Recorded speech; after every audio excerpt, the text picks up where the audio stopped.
how do you feel about Coach Thibs' style so far? Is the first of 3 from bench warmer post. So Thibs' style, just in the first 2 preseason games is not too huge of a sample size, but just from what you've seen, general. It's big enough for me to fall in love. I think. No, listen, man. I'm already. I think tomorrow they can sign me to start at center, and you'd be like, "No, you know what? He's a good kid. He's a good kid. You are a good kid. That's why I brought you aboard." Wednesday's newsletter is going to feature my first self-made Thibs GIF of him just yelling and shouting obscenities at I don't think anyone in particular, but it. I felt the need, and it will not be the last. I think. When you have a franchise that's been the laughingstock of the league for 2 decades, this is what you want your coach to do, unless guys tune him out, and they're certainly not tuning him out yet. Whether they will at some point down the line, I personally, I don't think they will, because I don't know how anybody would have the luxury of tuning him out. Nobody carries that cat level of Karl Anthony Towns level of gravitas within this organization right now. So right. Yeah, I love it. Gotcha. The second, do you think Randle will be flipped by the deadline? God. I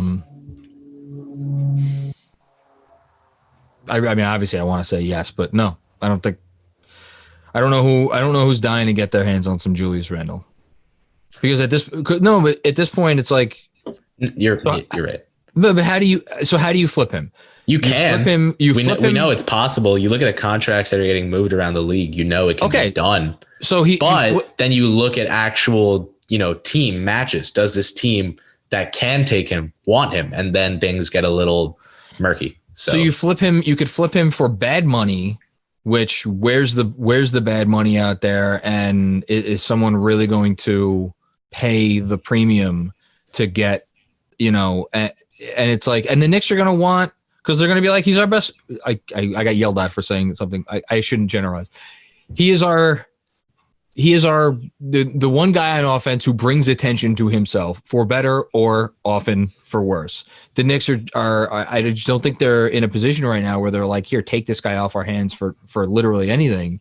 And as long as they put some premium on what he actually or theoretically can do for this team, then you're asking for something real back, and you're really asking for something real back if you're taking on somebody's bad money. And I just don't know, because like now, especially with, Giannis signing today, who's dying to get money off their books. I don't know who that team is. It's just, man, I just don't.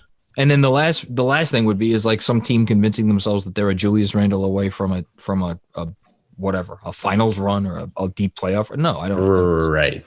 I still, Minnesota still strikes me as like, I keep coming back to Minnesota.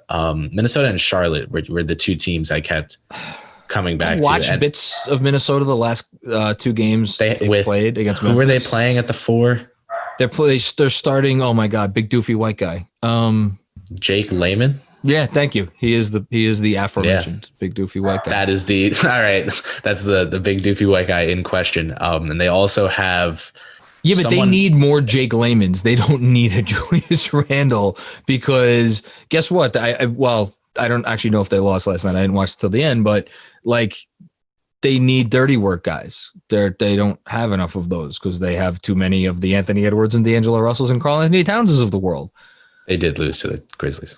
They lost again last night. Okay, so there you go. Yeah, I don't know. And what are you getting from them? What are you going to get? A heavily protected 2023 first round pick that eventually converts to 2 seconds if it ever right.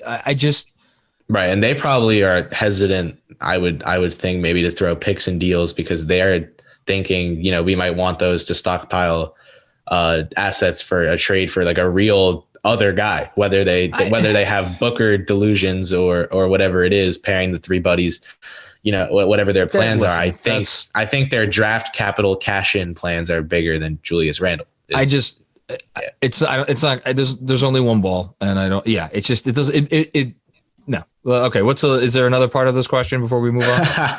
Yeah. Third part is there a chance for the Knicks to look at Frank as a point guard who could take DSJ's minutes away? You know, we saw Thibs put him in at PG for a little.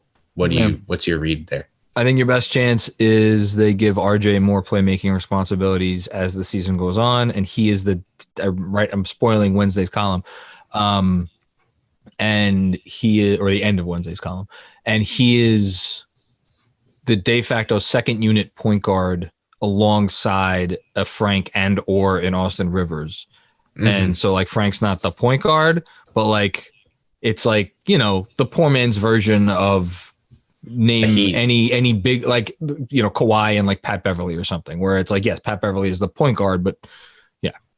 So that's right. What I'd say.